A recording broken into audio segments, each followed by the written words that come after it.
Yes, the Seder of the soul. That's such an exciting title. It reminds me of two things that I would like to say about that. The beginning of the book of Exodus, which is the introduction to what the children of Israel will be going through until they actually have the Exodus, starts with a verse which in Hebrew reads, Ele Shemot B'nai Israel Habaim Mitzrayma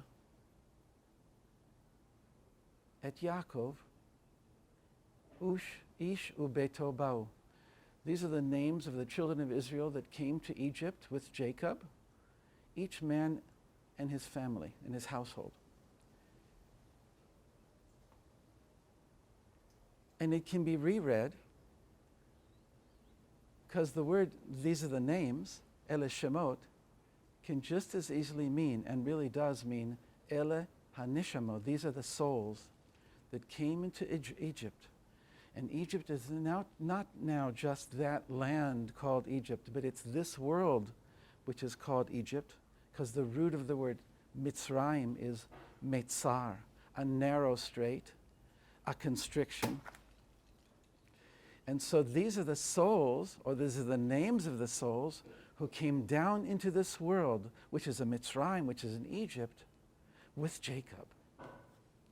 And Jacob has two names, Jacob and Israel. Jacob is the lower name, the name that is not completely aware of who he is or who she is.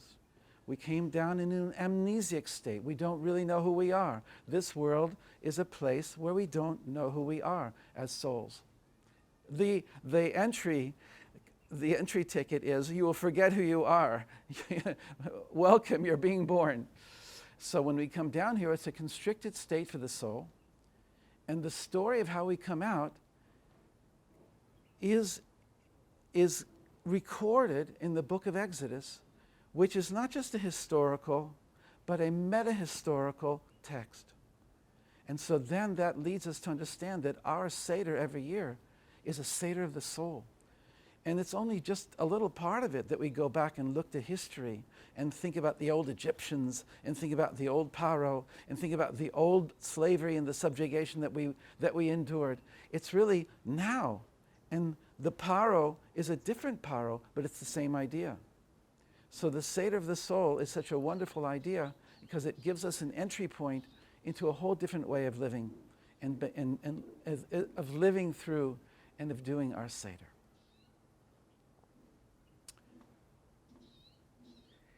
And it goes even deeper. I like to do something what I call mapping the Torah onto ourselves. We have a head, we have a torso, we have a lower body.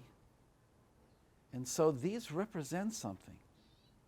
We're built, we're constructed in such a special way that we are an embodiment of higher worlds. So just like Noah's Ark had three stories, the humans, the animals, and the storage.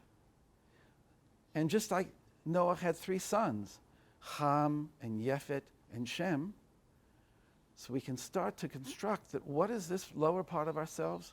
What is this middle part of ourselves? What is this rib cage that contains our heart and our lungs and our vital organs, protected by these very special bones?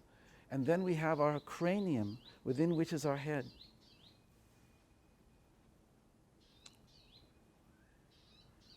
And we have words in Hebrew where the Torah tells us that there are different levels of soul. We have the soul that's associated with the lower part of our body, the level of soul that's associated with our respiratory system, our heart and our breathing, and that part of their soul associated with our intellect. And there's even different levels of intellect. There's higher intellect, there's expanded consciousness. And what Passover is all about is to come out of constriction into expansion, into seeing our lives from the viewpoint of eternity as souls, that we came into this world to do certain things, to learn certain things, that we can't learn in heaven. So it's a journey, a sojourn in the language of the Bible. And so, interestingly enough, our digestive system corresponds to Egypt. And Moses is born there along with the children of Israel. And it's not by chance he's brought up in the house of the Paro. He's a little prince. That's a preparation for later when he's going to come back and he's not going to be intimidated by standing in front of the great king of the world. He's going to know the ways of the palace.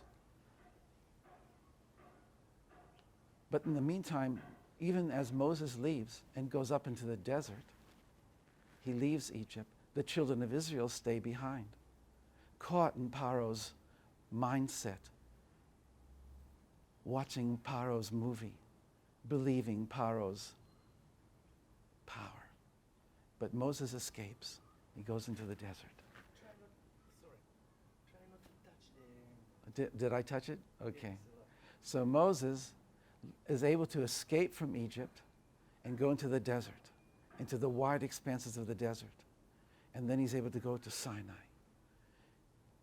And there he has a prophetic experience. When Moses is called by God for the first time, God says, Moshe, Moshe. Twice his name is called. The rabbis say when somebody's name is called twice, there's only 4 times in the entire Bible that somebody's name is called twice. It's a sign of chavivut, of belovedness. Moshe, Moshe. And it's also a sign that a person has a portion in the world to come as well as a portion in this world. But it really, on a deeper level, means that Moshe's lower aspect opened up and reconnected with the higher aspect that never had come down yet. And he was completely taken out of himself. And when God said, take your shoes off, Moshe, it meant take off your body. And we have a whole teaching that the body is really a shoe to the soul. Just like only the lowest extremity of our body fits into our shoe. Only the lowest extremity of our soul fits into our body. So Moshe was taken out, and he was given an experience of incredible elation and elevation. He was shown who he was. He was shown what the world is about, what history is about, why the world is the way it is, why the children of Israel, the children of Abraham, Isaac, and Jacob had been sent down to Egypt. And for 7 days he had this revelation. And God said to him, go down, Moses. And he said, I'm not going back there. That's not where I want to go. And he says, you must go back because I want you to bring the children of Israel here to the desert. And I want them to come to Mount Sinai so I can open up their souls and enlighten them. Moses goes back to Egypt. He stands before Paro. He introduces himself. He introduces the name of God that is the main name with which we know God. We don't even say this name. We pronounce its letters. And even then we're careful. It's the name that really transcends all creation. It's the name which is the source of all of creation. And so we're very careful to not say this sacred name. We say Adonai, which means the Lord, our master. But we really intend, when we say it, to the letters themselves, which are Yud, which is the highest letter, and the Hey, and the Vav, and the Hey. It's a ladder that goes all the way up. And we don't say the name. And he gave that name to Paro. He mentioned that name to Paro. Paro said, I don't know that God. For me, he doesn't exist. So the confrontation between Moses and Paro is, as our holy books say, is the confrontation between divine consciousness and the consciousness of this world that wants to control, to manipulate, the consciousness of magic, of manipulation, of magicians. where they can psychically control this world. But divine miracle comes and confronts magic and superstition